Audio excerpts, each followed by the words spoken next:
जय हिंद। आप सबको पता है कि भारत एक अखंड भारत था जो अफगानिस्तान से शुरू होते हुए श्रीलंका और बर्मा तक जाता था। आखिर ये कैसे टूट गया और राज्यों का पुनर्गठन कैसे किया गया, और ये संविधान में इसकी जो चर्चा है 22 भाग में से जो पहला भाग है वो भाग 1 है, इसको हम समझते हैं। देखिए, शासन चलाने के लिए, देश और राज्य का शासन कैसे चलेगा उसको चलाने के लिए जिस किताब का नाम है उसे कहते हैं भारतीय संविधान, जिसे हम पॉलिटी के अंतर्गत पढ़ते हैं। इस किताब में 22 लेसन है। इसके लेसन्स को हम भाग कहते हैं। आप कोई किताब पढ़िएगा तो उसमें लेसन आएंगे, तो इसमें 22 भाग है और उसमें कुछ टॉपिक बाय टॉपिक लिखे गए हैं। जैसे आपके में तीर दे के लिखते हैं ना टॉपिक, उस टॉपिक्स को बोलते हैं अनुच्छेद। तो टोटल आर्टिकल यानी अनुच्छेद 395 है। अगर आप ABCD की बात नहीं करेंगे तो ABCD करेंगे तो ये 25 हो जाएगा। तो ABCD को हम कंसीडर नहीं, हम न्यूमेरिकल वैल्यू कंसीडर कर रहे हैं। अब एक चीज होती है आपकी IPC, ताजीराते हिंद दफा 300, ऐसे सुने होंगे आप लोग, इसके बारे में अलग से वीडियो बनाए हुए हैं। IPC क्या कहता है कि पुलिस आपको किसी क्राइम के बाद कैसे लतियाएगी, इसकी चर्चा IPC में है। IPC के टॉपिक्स को हम लोग धारा या सेक्शन कहते हैं। पुलिस लतियाने के बाद कोर्ट में भेज देगी। अब जज साहब आपसे मतलब वो सवाल जवाब करेंगे तो उसकी चर्चा CRPC में, क्रिमिनल प्रोसीजर कोड। तो इसके जो टॉपिक्स हैं उन्हें हम लोग सेक्शन या धारा कहते हैं। तो इस सब के बारे में हम एक अलग वीडियो बनाए हुए हैं। तो ये धारा वगैरह हो गई। अभी हमें समझना है वो पॉलिटी का भाग 1। 22 भाग में से पहला भाग तो अभी खत्म कर लीजिएगा, आपको खुद ही समझ में आ जाएगा ये पॉलिटी उतना टफ नहीं है जिन्हें अपना टफ बना दिया गया है। तो भाग 1 जो है, इसमें क्या एक ही भाग में क्या पूरे के पूरे 395 अनुच्छेद तो आएंगे नहीं, कुछ ही अनुच्छेद आएंगे भाग संख्या 1 में। तो भाग 1 में हम देखते हैं वो कि भाग 1 में जो अनुच्छेद आते हैं यानी टॉपिक आते हैं वो 1 से 4 तक आते हैं। यानी भाग 1 कंप्लीट कर लिए तो 1 से 4 तक आप समझ जाएंगे और इसी को समझेंगे कि कैसे भारत टूटा, अखंड भारत से कैसे अफगानिस्तान टूटा, बर्मा टूटा, बांग्लादेश और पाकिस्तान कैसे सब अलग हो गए। इस जो भाग 1 का नाम है, एक्चुअली संविधान जो था ना वो इंग्लिश में लिखा गया था, बाद में उसे हिंदी में ट्रांसलेट किया गया था। तो भाग 1 का नाम है यूनियन एंड इट्स टेरिटरी। जो संघ है वो भारत का एक जो संघ है और उसका क्षेत्रफल कहाँ कहाँ तक है, राज्य क्षेत्र मतलब एरिया कहाँ कहाँ तक है जहाँ भारत के नियम लगेंगे। तो ये तो चैप्टर 1 की बात हो गई। अब इसमें क्या क्या लिखा गया है वो अनुच्छेद के हिसाब से। तो पहला अनुच्छेद यानी फर्स्ट आर्टिकल में क्या लिखा गया है, तो इसमें 3 बातें लिखी गई हैं। पहले आप नॉर्मली तीनों बातों को समझिए। अनुच्छेद 1 यानी आर्टिकल 1 में पहली बात जो लिखी गई है, भारत राज्यों का एक संघ है यानी यूनियन है। भारत, यहाँ पे ना इंडिया और भारत दोनों शब्द है, लिखा गया है कि इंडिया यानी भारत। तो सुप्रीम कोर्ट में भी यह पिटीशन किया गया था कि भारत का नाम इंडिया से हटाकर भारत कर दिया जाए, क्योंकि हर जगह भारत का प्रयोग होता है। हम कहते हैं भारत माता की जय, नहीं कहते हैं इंडिया माता की जय। हमें भारत रत्न दिया जाता है। राष्ट्रीय गान में भी जनगण मन अधिनायक जय है, भारत भाग्य विधाता। हर जगह ही आप जहां भी देखेंगे वो भारत ही प्रयोग ज्यादा होता है। तो सुप्रीम कोर्ट ने कहा कि यह फालतू का पिटीशन है। सुप्रीम कोर्ट ने कहा कि इसका कोई औचित्य नहीं है, क्योंकि संविधान में ऑलरेडी कह दिया गया इंडिया डेट इज भारत। तो दोनों ही नाम कंसीडर है आपके भारत के लिए। तो भारत जो है वो देश नहीं है, यहां क्या कहा गया है, यूनियन ऑफ स्टेट, राज्यों का एक संघ है। अब संघ और फेडरेशन में कुछ अंतर होते हैं, पहले उसे समझ जाइए। देखिए, हम लोग फेडरेशन में नहीं आते हैं, हम लोग आते हैं यूनियन में। 3 चीजें होती हैं, एक होता है कॉन्फेडरेशन, एक होता है फेडरल और एक होता है यूनियन। तो हम लोग आते हैं यूनियन में। कॉन्फेडरल उसे कहते हैं परिसंघ हिंदी में, जिसमें छोटे छोटे राज्य आपस में जुटकर और अपनी थोड़ी थोड़ी शक्तियां केंद्र सरकार को देकर एक देश का निर्माण करते हैं। यह परिसंघ बड़ी कमजोर होता है, इससे कोई भी देश आसानी से अलग हो जाते हैं। लेकिन फेडरल थोड़ा सा अलग होता है। फेडरल में राज्य मिलकर एक देश का निर्माण करते हैं और हर राज्य जो होते हैं वो अपनी कुछ शक्तियां देश को दे देते हैं और कहते हैं कि भाई साहब आप इन शक्तियों का प्रयोग करिए। लेकिन फेडरल और कॉन्फेडरल दोनों में देखिए, कॉन्फेडरल का ही थोड़ा सा सभ्य रूप, थोड़ा शक्तिशाली रूप फेडरल है। फेडरल में कोई भी राज्य उस देश से अलग हो सकता है और यूनियन एक ऐसा देश होता है जिसमें राज्य अलग नहीं हो सकते। तो मेन यही अंतर है कि फेडरेशन वह राज्य होता है जिसमें कोई भी राज्य अलग हो सकते हैं उस देश से। यूनियन एक ऐसा देश होता है जिसमें कोई अलग नहीं हो सकता। कॉन्फेडरल ऐसा होता है जिसमें जब मन तब अलग हो सकते हैं। तो भारत फेडरल नहीं है, भारत एक यूनियन है। यहाँ के कोई भी राज्य भारत से अलग नहीं हो सकते हैं। जम्मू कश्मीर एड़ी चोटी लगाते रह गया, उसे समझ में आ गया कि अलग होने वाले नहीं है, चाहे वो 7 सिस्टर के लोग हो जाए, जो राज्य पहले थोड़ा सा मांग उठा था उन लोग का भी। तो यूनियन और फेडरेशन में यही अंतर होता है। अमेरिका देखेंगे तो अमेरिका एक फेडरेशन है और भारत एक यूनियन है। अमेरिका फेडरेशन इसलिए है कि इसके जो राज्य हैं एक समझौता करके एक देश का निर्माण किए हैं, अतः समझौता टूटा तो ये राज्य टूट जाएंगे। कई बार अमेरिका टूटा भी है। अभी जो 50 राज्य है ना, तो आप देखेंगे उन 50 राज्यों का संविधान अलग है, उन 50 राज्यों का झंडा अलग है, उन 50 राज्यों की नागरिकताएं अलग है। तो ये देखिए, हम यहाँ पे 50 राज्यों का झंडा लगा दिए, जैसे यहाँ पे अलास्का का है, एरिजोना का है, यहाँ पे कई राज्य हैं, इसके टेक्सास है, जॉर्जिया है, तो सब राज्यों का झंडा अलग है, करेंसी एक ही रहेगी, फ्लैग वगैरह अलग रहते हैं। तो ये फेडरेशन है। अगर कल को चाहता है फ्लोरिडा, जैसे ये फ्लोरिडा यहाँ राज्य है, इसका झंडा इस टाइप का है, चाहेगा कि अमेरिका से अलग हो जाए तो समझौता तोड़ के अलग हो सकता है फेडरेशन। लेकिन ये फेडरेशन पढ़े लिखे लोगों में सफल होता है, अनपढ़ लोगों में ये फेडरेशन सफल नहीं हो पाएगा। तो भारत ने देखा कि अगर हम फेडरेशन बनाएंगे भारत को, संविधान वालों ने देखा तो यहाँ 75 भाषाएं बोली जाती हैं, अलग अलग रहन सहन है। उत्तर भारत में लुंगी का प्रचलन नहीं है, दक्षिण भारत में लुंगी एक महत्वपूर्ण प्रावधान उन लोग का होता है, कपड़े में गिना जाता है, जबकि उत्तर भारत राजस्थान में देखेंगे तो पगड़ी है, पंजाब का अलग है। तो उन्होंने देखा कि भाई अगर हमने फेडरेशन बना दिया तो आगे चल के ये अलग हो जाएंगे, इसलिए भारत ने फेडरेशन न चुन के भारत ने यूनियन बनाया। यूनियन को भी हिंदी में संघ कहते हैं, फेडरेशन को भी हिंदी में संघ कहते हैं। इसलिए अगर आपसे क्वेश्चन पूछेगा भारत राज्यों का क्या है, तो ऑप्शन डी पे लिखा होता है संघ, उसे मत मारिएगा। ऑप्शन बी पर लिखा जाता है यूनियन, तो उसे मारिएगा, क्योंकि संघ की तो दो इंग्लिशें होती हैं, फेडरेशन भी होता है, यूनियन भी होता है। लेकिन भारत में एक एक्सेप्शन था, अब नहीं है। जैसे जम्मू कश्मीर भारत में था, लेकिन उसका संविधान था, उसका अलग एक झंडा था, उसकी अलग एक नागरिकता थी जो 370 के तहत थी। वो एक अलग टॉपिक है, उसमें समझा देंगे आपको कैसे हटाया गया था। ये जम्मू कश्मीर का झंडा था, अब जम्मू कश्मीर का झंडा खत्म हो गया, अब पूरे भारत में हो गया।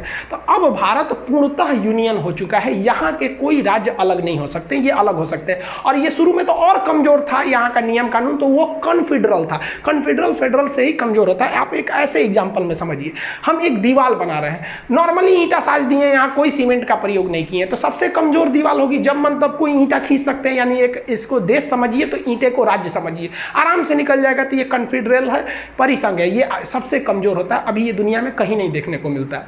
लेकिन इसी ईंट के बीच में अगर हम सीमेंट लगा के जोड़ दें तो ऐसी दीवार बन जाएगी। तो ये हो जाता है फेडरल यानी संघ, जो अमेरिका है। लेकिन अगर छीनी हथौड़ी से आप थोड़ा सा ठोक ठाक करिएगा तो ये आराम से टूट सकता है। अतः फेडरल में अगर समझौता टूटा तो राज्य टूट जाएंगे। लेकिन अगर इसी राज्य ये ईंट के ऊपर प्लास्टर कर देंगे इस तरह से, अब भाई साहब ईंट से जुड़ा हुआ है, बाहर एक प्लास्टर है, तो वो प्लास्टर भी हो गया, अब तो निकल ही नहीं सकता है। तो सबसे मजबूत जो होता है वो यूनियन होता है। तो भारत यूनियन है, लेकिन हिंदी दोनों का एक ही हो जाता है, संघ, इसलिए कंफ्यूजन नहीं होंगे। तो भारत के जितने राज्य हैं, जो लोग मतलब अब तो कोई भी राज्य ऐसा नहीं कहता कि भारत से टूटेंगे, वो कश्मीर का था मैटर, वो तो सॉल्व हो गया। तो भारत राज्यों का एक संघ है, ये चीज आप समझ में आ गया। हम लोग यहां पर आते हैं यूनियन में। दूसरा, इसी आर्टिकल 1 में बोला गया है कि भारत में जो राज्य हैं वो हमको कैसे पता चलेगा कि भैया कौन कौन राज्य हैं। मान लीजिए विवाद हो गया कि बिहार भारत का राज्य है कि नहीं है, तो कहीं ना कहीं एक लिखा हुआ होना चाहिए कि नहीं होना चाहिए। तो आर्टिकल 1 में वो लिखा ही नहीं है कि बिहार भारत का राज्य है, बल्कि वो एक इशारा कर दिया है कि राज्यों को पहली अनुसूची में रखा गया है। अनुसूची क्या होती है, एक अलग से एक टॉपिक बना दिया गया है। जैसे ये भारत का संविधान है, इतना मोटा नहीं है, ये बाइलिंगुअल है, एक और इंग्लिश लिखा है, एक और हिंदी लिखा है, इसलिए मोटा लग रहा होगा, इसका आधा है, इतना ही है संविधान। आप पढ़ लेंगे समझ में आ जाएगा। तो इसमें कहा गया है कि हम पहली अनुच्छेद यानी आर्टिकल में नहीं बताएंगे कि कौन कौन सा राज्य है। अगर आप ये जानना चाहते हैं, राज्यों के नाम जानना चाहते हैं, तो आप जाइए अनुसूची शेड्यूल में जाइए। तो संविधान के शुरुआत में ही 4 पन्ना जोड़ दिया गया है, जिसे कहते हैं शेड्यूल, और इसी शेड्यूल में हर एक राज्यों के नाम लिखे गए हैं, कौन कौन से राज्य हैं। तो जब भी विवाद होगा कि कौन सा राज्य भारत का है या नहीं, तो आप अनुच्छेद 1 में आएंगे तो यहां आपको एक दूसरा डायरेक्शन दिया जाएगा कि आपका कॉल फॉरवर्ड किया जा रहा है शेड्यूल की ओर। तो राज्यों को किस अनुसूची में रखा गया है, पहली अनुसूची में। और इसमें एक और बात कहा गया है, अब दिल्ली हो जाएगा, कहेगा हम केंद्र शासित प्रदेश है, राजस्थान कहेगा हम पूरा राज्य है। अब राज्यों की भी कैटेगरी है, तो इसको भी अनुच्छेद 1 में रखकर दूसरे ओर डाइवर्ट किया गया। कहा गया है कि भारत में जितने भी राज्य हैं इस संविधान के अंतर्गत उन्हें 3 प्रकार से बांटा जाएगा। जो बड़े राज्य हैं जिनका अपना खुद का क्षेत्रफल बड़ा है उन्हें हम स्टेट कहेंगे, वर्तमान में 28 हैं। जो छोटे छोटे राज्य हैं लेकिन राष्ट्रीय महत्व के हैं तो उन्हें हम यूनियन टेरिटरी यानी केंद्र शासित कहेंगे। ये दूसरा टाइप का हो गया। अभी 8 केंद्र शासित हैं, आगे समझा देंगे। और तीसरा टाइप हो जाएगा अर्जित क्षेत्र। वर्तमान में भारत के पास कोई भी अर्जित क्षेत्र नहीं है। जैसे मान लिया कि पाकिस्तान में बलूचिस्तान की मांग हो रही है, भारत वहां पे स्वतंत्र करा के उसे कह दे कि नहीं बलूचिस्तान पे मेरा कंट्रोल रहेगा, तो वो इसमें आ जाएगा अर्जित क्षेत्र में। इसलिए देखिए संविधान वाला कितना होशियार था, एक टॉपिक बना के गया है सब, क्या चीज की अर्जित क्षेत्र, भले उसमें है या नहीं है लेकिन एक मौका मिलेगा तो हम छोड़ेंगे नहीं, अर्जित क्षेत्र ला सकते हैं यहाँ पर। तो आप मोटा मोटी समझेंगे तो आप यहीं पे देखेंगे तो भारत राज्यों का यूनियन है। इसमें कौन कौन से राज्य आते हैं वो यहां बताया गया है कि ये पता करने के लिए अनुसूची 1 में जाइए, और साथ ही साथ उनमें कैटेगरी कौन कौन सी है। तो इसमें बोला गया है 3 प्रकार की कैटेगरी होती है और भारत राज्यों का एक यूनियन है। तो अनुच्छेद संख्या 1 कंप्लीट हो गया। अब 2 समझते हैं। आर्टिकल 2 में कहा गया है, अनुच्छेद 2 में, कि संसद को यह अधिकार है कि भारत के बाहर अगर कोई देश है तो उसे वो भारत में मिला सकता है, या किसी देश का कोई टुकड़ा है जो मिलना चाहता है उसे मिला सकता है। यानी अनुच्छेद 2 कहता है कि संसद राष्ट्रपति के पूर्व अनुमति का मतलब यह नहीं होता है कि राष्ट्रपति से पूछेगा। देश में राष्ट्रपति की उतनी ही अहमियत है जितना परिवार में फूफा जी की अहमियत होती है। वो नाराज हो न हो इससे किसी को फर्क नहीं पड़ता है। तो यहां तो इज्जत देने के लिए भले लिख दिया गया है कि पूर्व अनुमति, लेकिन एक्चुअली में ये होता है उन्हें बस सूचना दे दिया जाता है कि हम फला राज्य को मिलाने जा रहे हैं। सपोज नेपाल बड़ी कूद रहा है यहाँ पर। अब मान लीजिए, हम समझने के लिए बोल रहे हैं भाई, नेपाल के लोग आप बुरा नहीं मानेंगे, हम समझाने के लिए बोल रहे हैं। मान लीजिए नेपाल को लगा कि नहीं भारत में मिल जाना चाहिए, तो संसद राष्ट्रपति को सूचना देंगे, अरे राष्ट्रपति जी पहाड़ी पे बैठा है। कौन पहाड़ी है? भिकना पहाड़ी नहीं, रायसीना की पहाड़ी।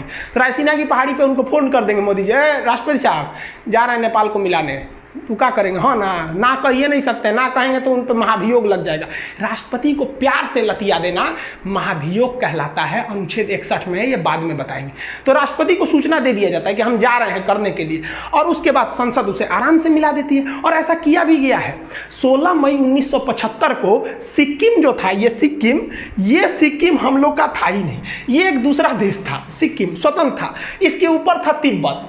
चाइना ने तिब्बत पर कब्जा कर लिया 1959 में, और यहाँ के लोगों को इतना कूचा, और परिवार में 4 आदमी है ना, तो एक को उधर भेज दिया, एक को इधर छितार दिया यहाँ पर। और तिब्बत के लोगों की कमी हो गई, तो तिब्बत से कभी मांग ही नहीं उठती है स्वतंत्र करो हमें। तो सिक्किम देखा कि ससुरा हमरो कब्जा कर लेगा, हम तो अपने इतनी चुकी हैं, हमको मारेगा तो खत्म ही हो जाएंगे। तो भारत से कहा कि हम आप में मिल जाते हैं, लेकिन आप ऐसा तो नहीं कीजिएगा कि हमारे 4 आदमी के परिवार है तो एगो को केरला भेज दीजिए, एक को राजस्थान, 2 को अंडमान भेज दीजिए।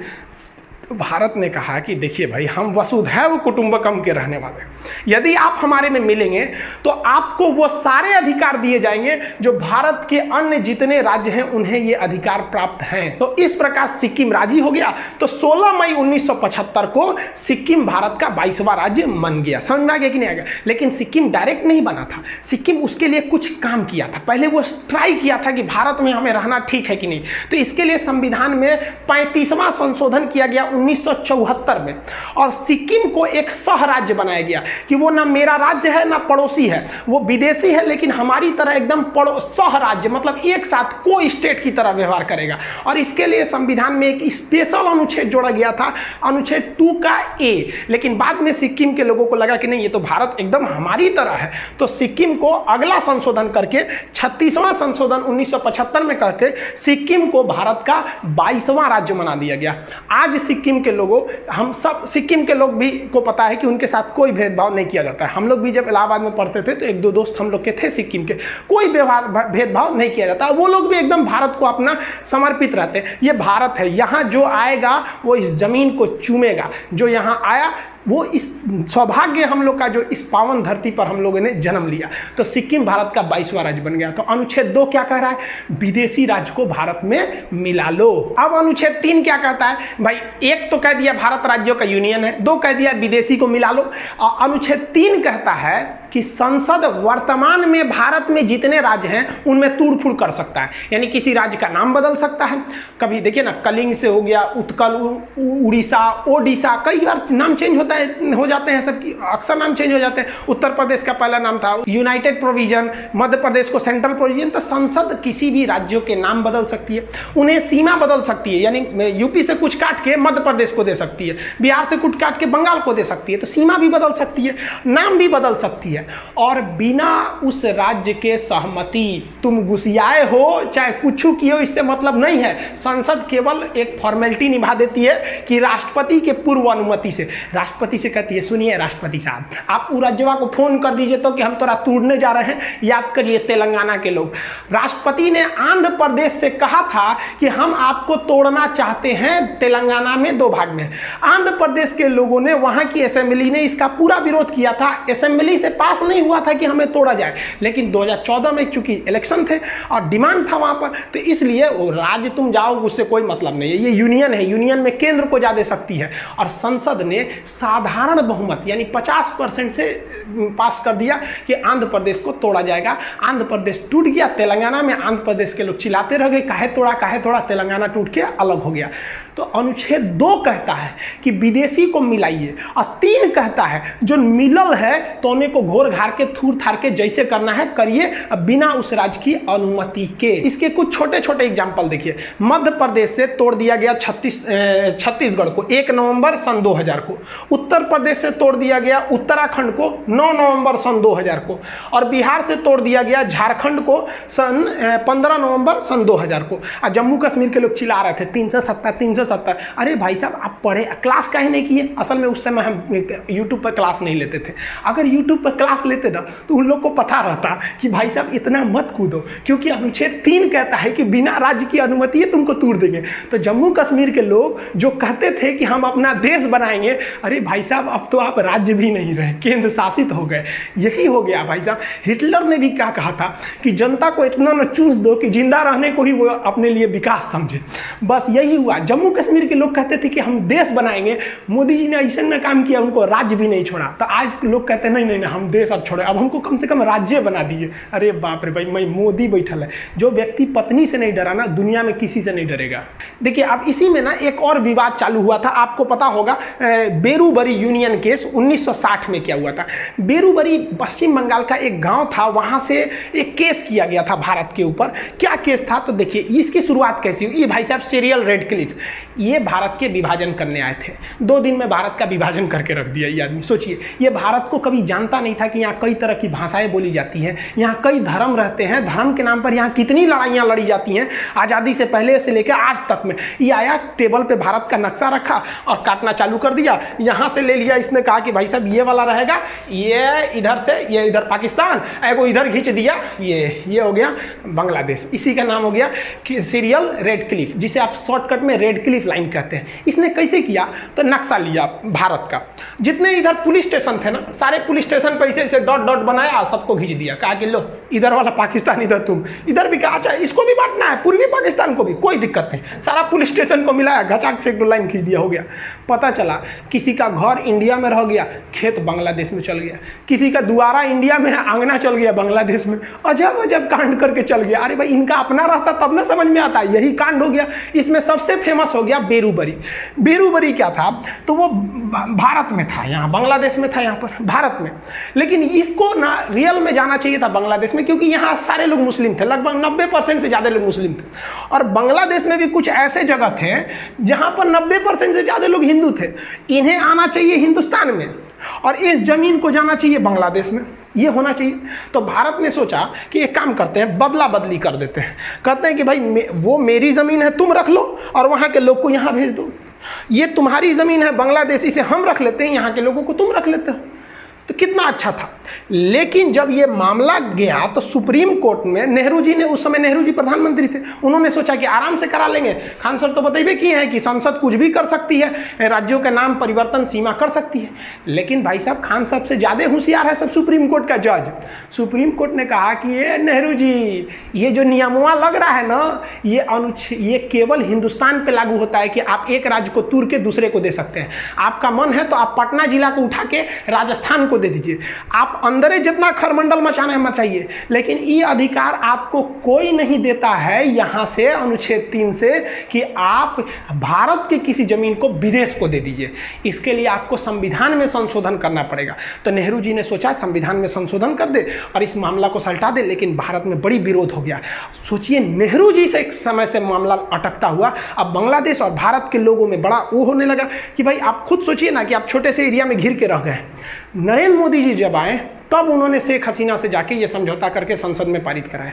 सोचिए, नेहरू जी के समय का मामला आट के नरेंद्र मोदी जी किए, लेकिन नरेंद्र मोदी जी का कोई जनता विरोध नहीं किया, लेकिन नेहरू जी का विरोध किया। तो हमारे देश में भी एक खराबी है, हम लोग ये नहीं देखते हैं ना कि देश के लिए सही है या गलत है, हम लोग पार्टी का चेहरा बन जाते हैं। ये गलत है, आखिर वही काम कर रहे थे, जल्दी से उलट जाता। खैर, राजनीतिक में नहीं जाना चाहिए। अब भाग 1 में केवल 4 अनुच्छेद थे, 1, 2, 3, 4। चौथा पर ये बड़ा सिंपल है। चौथा कहा गया है कि जब संसद अनुच्छेद 2 का प्रयोग करेगी यानी किसी विदेशी राज्य को मिलाएगी, या अनुच्छेद 3 का प्रयोग करेगी यानी किसी राज्य को तोड़ेगी, तो उसके लिए राष्ट्रपति से किसी विशेष अनुमति की जरूरत नहीं है, क्योंकि इसे अनुच्छेद 368 के बाहर रखा गया है।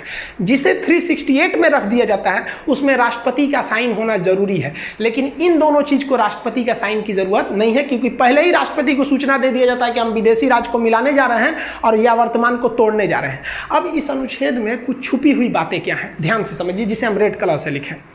अनुच्छेद 4 कहता है कि किसी विदेशी राज्य को मिलाने के पहले या वर्तमान किसी राज्य को तोड़ना अगर चाहते हैं तो आपको संसद में 2/3 यानी 66% वोट की जरूरत नहीं है, आपके पास केवल 50% वोट है, तो आप समझिए कि आप कर सकते हैं। और आप बताइए 50% वोट मतलब 545 जो है, हमारे यहाँ कितने हैं सब 545, इसका अगर आप में निकालेंगे 50% तो 272 होता है, तो जिसे 273 मान लेते हैं। 72 आदमी कैसे आएगा, काट के नहीं ना आएगा, 273। तो 273 कोई हम साधारण बहुमत कहते हैं, जिसे 50% हो गया। तो अब बताइए 273 सरकार के लिए चाहिए, तो यानी जो भी सरकार है उसके पास 273 बहुमत है और वो आराम से इस दोनों काम को कर सकती है, यानी ज़्यादा तामझाम करने की ज़रूरत नहीं है। दूसरा इसमें छुपी हुई बात क्या है कि ये विधेयक यानी 2 और 3 का प्रयोग करते पहले, यानी विदेशी राज्य को मिलाने और वर्तमान राज्य को तोड़ने से पहले ही हम राष्ट्रपति को सूचना दे देते हैं कि हम ये करने जा रहे हैं। इसलिए राष्ट्रपति को ये अधिकार ही नहीं है कि राष्ट्रपति उसको लौटाए कि आपने ऐसा क्यों किया, भाई हम तो पहले ही आपको सूचना दे दिए थे। इसलिए राष्ट्रपति इस पर साइन करने के लिए बाध्य है। बाध्य बनाने के लिए इसे 368 के बाहर रखा गया है। और इस अनुच्छेद की और छुपी हुई बात क्या है कि हमारे संविधान में एक अनुसूचियां हैं, कई 12 अनुसूचियां हैं। उस अनुसूची में 1 में लिखा गया है कौन कौन सा राज्य है। अब एक बात बताइए, आप किसी विदेशी राज्य को मिला लिए या किसी राज्य को तोड़ दिए, तो अनुसूची 1 में भी तो जाके वहां चेंजिंग करना पड़ेगा ना कि भैया हमने ये वाला राज्य मिला दिया या ये वाला राज्य तोड़ दिया। तो अनुसूची 1 में भी आपको चेंजिंग करना पड़ेगा। इसी के साथ उसमें भी राष्ट्रपति टोक-टाक नहीं करेंगे। और अनुसूची 4 जो है उसमें लिखा गया है कि किस राज्य से कितने सांसद उठेंगे राज्यसभा के लिए।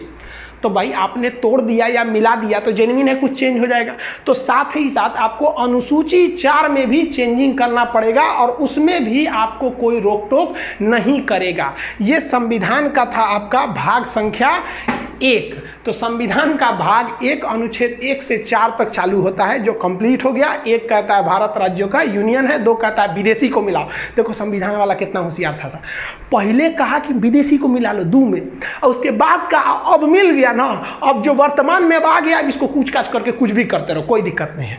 और अनुच्छेद 4 में कहा है कि ये दोनों काम आप साधारण बहुमत से कर सकते हैं, राष्ट्रपति इसमें बाध्य रहेंगे आपकी बात को मानने के लिए। अब अखंड भारत को समझते हैं। ये नक्शा देखिए, ये है हमारा अखंड भारत। इतना बड़ा भारत था, लेकिन इसके टुकड़े होते गए क्योंकि हम आपस में लड़ते गए थे, इसीलिए टुकड़े हुए। सबसे पहले जो हुआ 1893 में डूरंड लाइन खींच दी गई।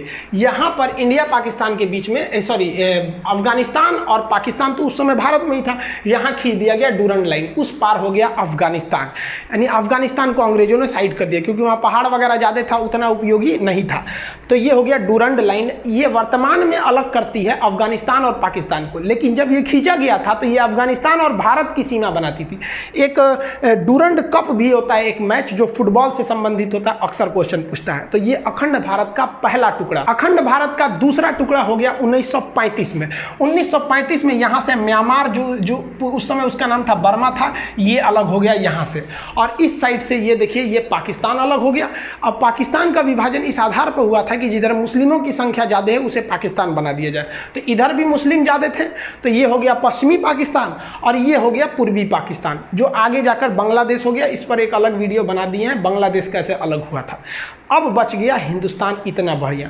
अब ये हो गया आपका सीरियल रेड क्लिप रेखा जो भारत पाकिस्तान को विभाजन करती है। और भारत बांग्लादेश के बीच जो है बॉर्डर, उसे हम लोग जीरो लाइन के नाम से जानते हैं। भारत को जब आज़ादी मिली तो भारत का निर्माण करना इतना आसान नहीं था और वल्लभ भाई पटेल को कोई ऐसा ही लौह पुरुष नहीं कहता है। ये भारत का नक्शा देखिए, यहाँ जो आप रेड कलर वाला एरिया देख रहे हैं केवल वहीं पर अंग्रेज शासन करते थे, जबकि पीले वाले एरिया में भारतीय राजाओं का शासन था जो अंग्रेजों के चमचे बने हुए घूम रहे थे। तो अंग्रेजों के जो चमचे बने के घूम रहे थे तो उन्हें हम लोग देसी रियासत कहते थे। तो जब देश आज़ाद हुआ तो भारत में कई देसी रियासत थे। तो अंग्रेजों ने कहा कि देखिए भाई साहब, ये जो मेरा ब्रिटिश वाला एरिया है हम तो आपको दे ही देंगे, लेकिन उन्होंने इस पीले वाले क्षेत्र से कहा कि आप या तो पाकिस्तान में मिल जाइए या तो भारत में मिल जाइए। आपका मन तो आप स्वतंत्र राज्य भी बना सकते हैं, एक देश भी बना सकते हैं। तो पाकिस्तान में कुल 13 देसी रियासतों ने विलय कर लिया। इसकी बात छोड़िए, यहाँ पर भारत की बात करते हैं। भारत में जो प्रिंसली स्टेट थे, जो देसी रियासत थे, उनकी संख्या 552 थी। इन 552 राज्यों को मिलाकर एक फेडरेशन बनाना संभव नहीं था, क्योंकि फेडरेशन बनाते तो फिर टूट जाते हैं। इसलिए सरदार पटेल की जिम्मेदारी दी गई कि इसको मिलाकर यूनियन बनाइए। इस काम में 3 लोगों की महत्वपूर्ण भूमिका है। सरदार पटेल, वीपी मेनन उस समय के आईएएस अधिकारी सचिव हुआ करते थे, और माउंटबेटन का भी योगदान है। ये तीनों क्वेश्चन पूछता है। एक बार एग्जाम में पूछा था कि राज्यों के एकीकरण में किसका योगदान था, सरदार पटेल और वीपी मेनन का नाम ही नहीं था, तो उस समय आप लगाएंगे माउंटबेटन को। इन तीनों लोगों की ने मिलकर 552 राज्यों को आपस में मिला दिया। लेकिन 3 राज्य ससुरे बड़ी मनबड़ था सब। अब वो 3 राज्य कौन कौन से, तो भाई एक हैदराबाद, यहाँ देखिए ये जो देख रहे हैं ना, ये पहले एक स्टेट हुआ करता था हैदराबाद, आज भले एक शहर है, एक स्टेट हुआ करता था। हैदराबाद के राजा का अलग ही डिमांड था, उनको अलग राज्य चाहिए था। अरे भाई साहब, भाई ये अलग देश कहाँ बनाएंगे बिचुआ में से, यहाँ से अलग देश के लिए। लेकिन यहाँ पर अराजकता फैल गई, मारपीट बहुत होने लगा। तो सरदार पटेल ने चारों ओर से पुलिस भेज दिया। चारों ओर से वो आर्मी थी, पुलिस की वर्दी में गई थी, जिसका नाम दिया गया ऑपरेशन पोलो। ऑपरेशन पोलो के तहत हैदराबाद को भारत में मिला दिया गया। इनके स्वतंत्र देश का सपना हमेशा के लिए टूट गया यहाँ पर। तो ये ऑपरेशन पोलो सफल हुआ। दूसरा ये वाला राज्य था जूनागढ़। जूनागढ़ क्या था कि जूनागढ़ की जनसंख्या जो थी, अधिकतर जनसंख्या हिंदू थी, लेकिन वहाँ के राजा जो थे वो मुस्लिम थे। तो जूनागढ़ ने कहा कि नहीं भाई, हम पाकिस्तान में जाना चाहते हैं। अरे भाई साहब, तू यहाँ से पाकिस्तान में कैसे जाएगा। तो सरदार पटेल ने जूनागढ़ में रेफरेंडम करा दिया, जनमत संग्रह। वहाँ के लोगों से पूछा आप कहाँ रहना चाहते हैं। ज़्यादातर लोगों ने कहा हिंदुस्तान में रहना चाहते हैं। बस जैसे हिंदुस्तान में रहना चाहते हैं, ये वाला भी मैटर सॉल्व हो गया। लेकिन अलग मैटर हो गया जम्मू कश्मीर के साथ। जम्मू कश्मीर की सिचुएशन थोड़ी अलग थी। यहाँ जनता ज़्यादातर मुस्लिम थी, लेकिन राजा हिंदू थे, राजा हरि सिंह। और राजा हरि सिंह ने अलग टाइप का डिसीजन ले लिया। उन्होंने कहा कि ना हम भारत में मिलेंगे और ना ही हम पाकिस्तान में मिलेंगे, हम एक अलग देश बनाएंगे। तो अंग्रेजों ने तो खुली छूट दी थी कि भाई जिन्हें अपना देश बनाना है बना ले। तो भारत ने कुछ नहीं किया, और लेकिन पाकिस्तान ने ना वहाँ से दगाबाजी किया। पाकिस्तान आतंकवादियों को घुसा दिया इस एरिया में, धड़ाधड़ यहाँ आतंकवादियों का पूरा घुस गए सब। इतना एरिया में आतंकवादी पूरा घुस गए थे सब।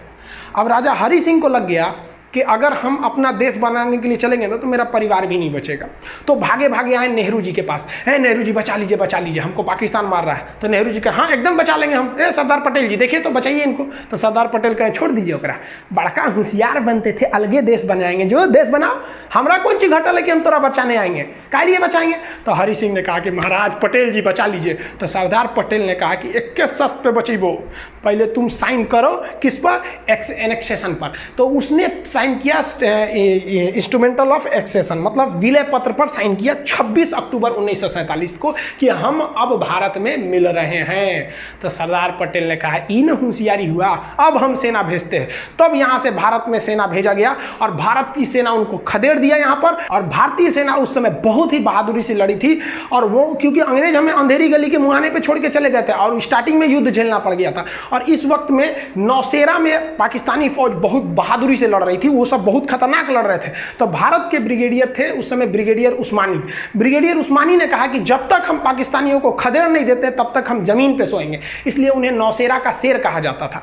और इनके बदौलत बहुत पूरे भारतीय सैनिक की बहादुरी के बदौलत यहाँ लड़े। और यही वाला एरिया जब तक भारतीय सेना पहुंचे पाकिस्तान कब्जा कर चुका था, जिसे आज भी हम पीओके के नाम से जानते हैं। और यही सीज फायर बन गया और कश्मीर भी भारत का एक अंग बन गया। सरदार पटेल, वीपी मेनन और लॉर्ड माउंटबेटन ने मिलकर 552 देसी रियासतों को तो मिला दिया, लेकिन चौपट कर दिया कब? जब भारत का संविधान लागू हुआ 1950। 1950 में भारतीय राज्यों को 4 कैटेगरी में बांट दिया गया, इस टाइप में बांटा गया, ABCD टाइप में बांट दिया गया। ए में किसे रखा गया? वह एरिया जहां पर अंग्रेजों का शासन था। बी में रखा गया वह एरिया जहां देसी रियासतों का शासन था। सी में रखा गया वह एरिया जहां वह बड़े शहर जहां अंग्रेज न केवल उस शहर पर कब्जा कर रहे थे, जैसे अजमेर के अगल बगल में नहीं किए थे, मेन सिटी अजमेर, भोपाल, इस सब टाइप में, तो उसे कमिश्नरी स्टेट कहा गया, उसे सी टाइप में रखा गया था। और डी में तो यूनियन टेरिटरी, जिसमें केवल आपका अंडमान निकोबार था। तो इस तरह से भारत थे साहब। अजी बताइए नहीं, इस तरह से भारत का नक्शा था। देखिए ना, ये अजमेर अलग है, भोपाल अलग है, इस टाइप का। मैसूर में अलग था, कमिश्नर का शासन चल रहा था, अलग अलग टाइप का था भाई, प्रिंसरी स्टेट वगैरह थे। तो अब क्या किया जाए प्रिंसरी स्टेट में? अब इसका शासन करने में बड़ा दिक्कत होता था, तो इसको बेहतरीन ढंग से बनाने के लिए कई कमिटीज़ का गठन किया गया, जिसमें सबसे पहली कमेटी थी इलाहाबाद हाई कोर्ट के जज एस.के. धर कमीशन, जिसे एस.के. धर आयोग कहते हैं, 1948 में बैठी थी। इनसे कहा गया क्यों ना हम भाषा के आधार पर राज्य बना दे, कि जहाँ पंजाबी भाषा बोली जा रही है पंजाब, जहाँ कन्नड़ बोली जा रही है कर्नाटक, इस तरह से जहाँ गुजराती है तो उसे गुजरात। तो एस.के. धर ने कहा कि ये सरासर गलत होगा। तो उसके बाद एक और कमेटी उसी साल गठित की गई, JVP, जवाहरलाल नेहरू, वल्लभ भाई पटेल और पट्टाभी सिद्धारमैया। ये तीनों लोग की समिति ने भी कहा कि भाई भाषाई आधार पर राज्यों का गठन नहीं होना चाहिए, उन्होंने भी इसका विरोध किया। लेकिन इसी कड़ी में एक बहुत बड़ा मोड़ आ गया। मोड़ आया 1952 में। 1952 में ये वाला एरिया मद्रास था। देखिए कितना बड़ा था ये एरिया मद्रास। तो मद्रास से काट कर यहाँ आंध्र प्रदेश बनाने की बात चल रही थी कि ये एरिया आंध्र प्रदेश बना दीजिए, हम मद्रास में नहीं रहेंगे। तो सरकार इनकी बातों को नहीं मान रही थी, क्योंकि सरकार कोई भी काम करती है कमेटियों की सिफारिश पर। 2 कमेटी कही थी कि भाई हम भाषा के आधार पर नहीं करेंगे। लेकिन पेट्टू श्री रामुलु नाम का एक व्यक्ति था, जिसने कहा कि हम मद्रास में नहीं रहेंगे, क्योंकि मद्रास के निचले भाषा में तमिल भाषा बोली जा रही है और हम तेलुगु बोलने वाले हैं, हमें आंध्र प्रदेश चाहिए। नेहरू ने कहा नहीं देंगे। तो ये भूख हड़ताल पर बैठ गया। अरे जवान 56 दिन तक भूख हड़ताल पे बैठ गया। 56 दिन पर भूख हड़ताल पे बैठने के बाद दिसंबर 1952 में इनकी मृत्यु हो गई। जब इनकी मृत्यु हुई तब भयानक बगावत शुरू हो गया दक्षिण भारत में। और लोगों ने कहा कि ससुरा इन नेहरू जो है ये तो डलहौजी से भी खतरनाक है, भूखले छोड़ दिया, यहाँ पर मर गए ये लोग। अब नेहरू का कह रहे फंस गए नेहरू।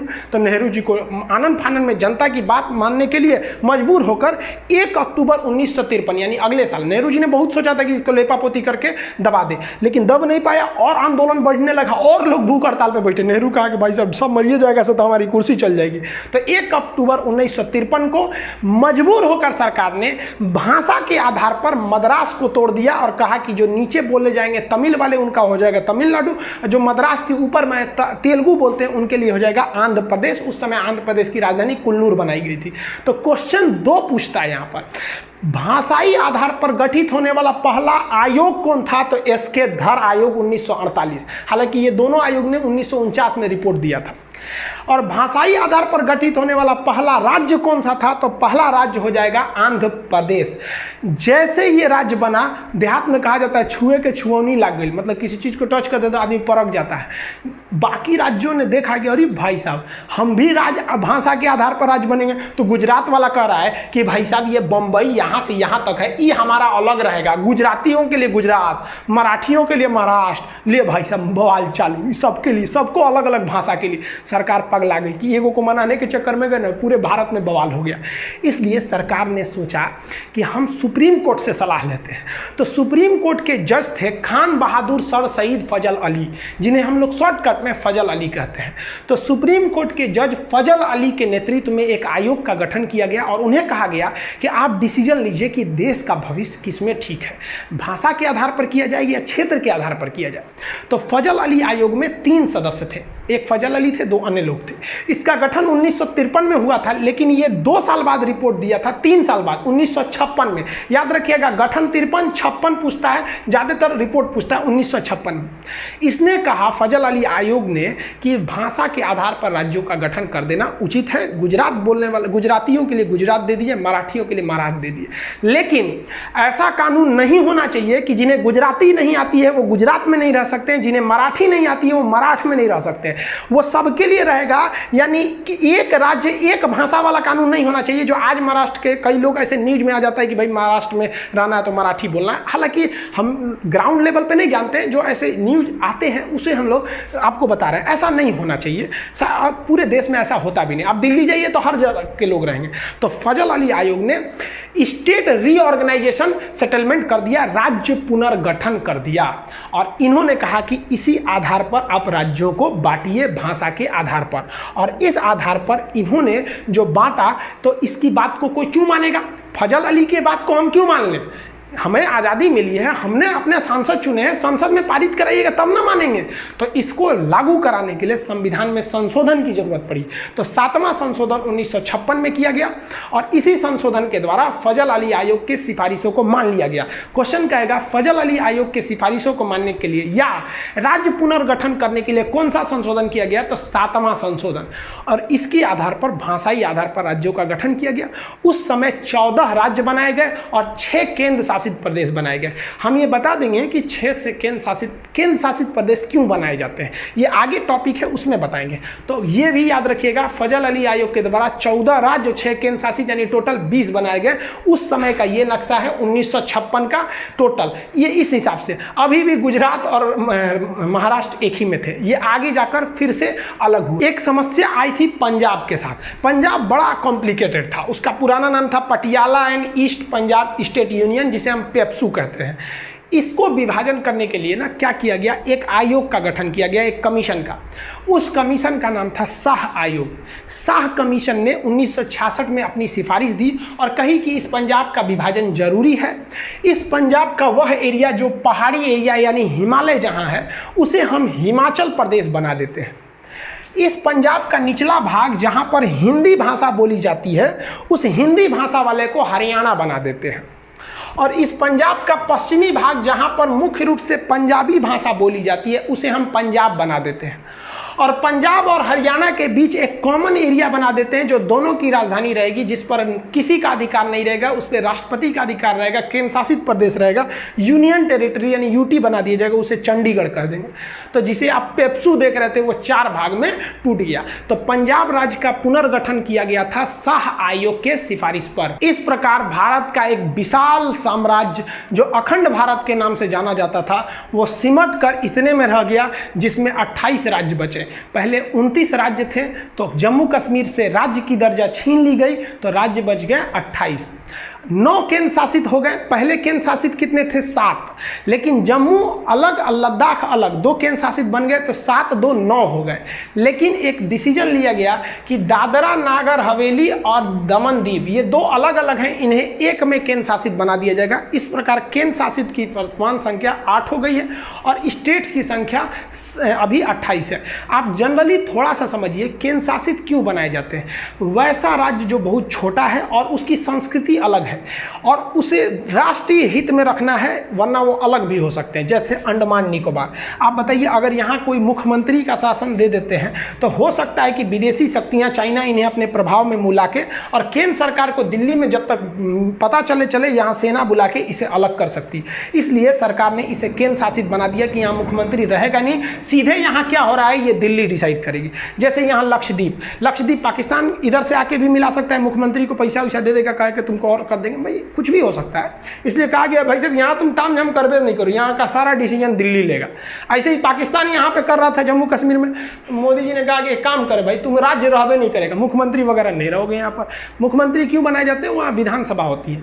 तो कह दिया भाई यहाँ का सारा शासन दिल्ली देखेगा, और यहाँ पर एक ठो असेंबली बना दी गई जिसमें मुख्यमंत्री, जैसे केंद्र शासित के मुख्यमंत्री के पास ज़्यादा पावर नहीं रहता है, सारा डिसीजन दिल्ली से लिया जाता है। तो राष्ट्रीय महत्व का होनी चाहिए, संस्कृति अलग होनी चाहिए, देश की मुख्य भूमि से दूर होना चाहिए। कई रीजन है जिसे बनाए जाते हैं, इसके लिए संविधान में अलग प्रावधान है। कौन सा राज्य कब बना, यहाँ पर हम सबका डेट बाई डेट यहाँ लिख दिए हैं। आप इसका स्क्रीनशॉट लेना चाहें तो ले सकते हैं। इसका PDF वगैरह एप्लीकेशन में है। जब तक आप इसी पे क्लास रेगुलर देखिए। आज संविधान का आपने एक भाग को खत्म कर दिया। अभी संविधान में टोटल 22 भाग थे, एक खत्म हो गया, 21 बचा। आई होप आप ये सब चीज़ों को समझ गए होंगे। मिलेंगे नेक्स्ट वीडियो में, तब तक के लिए जय हिंद।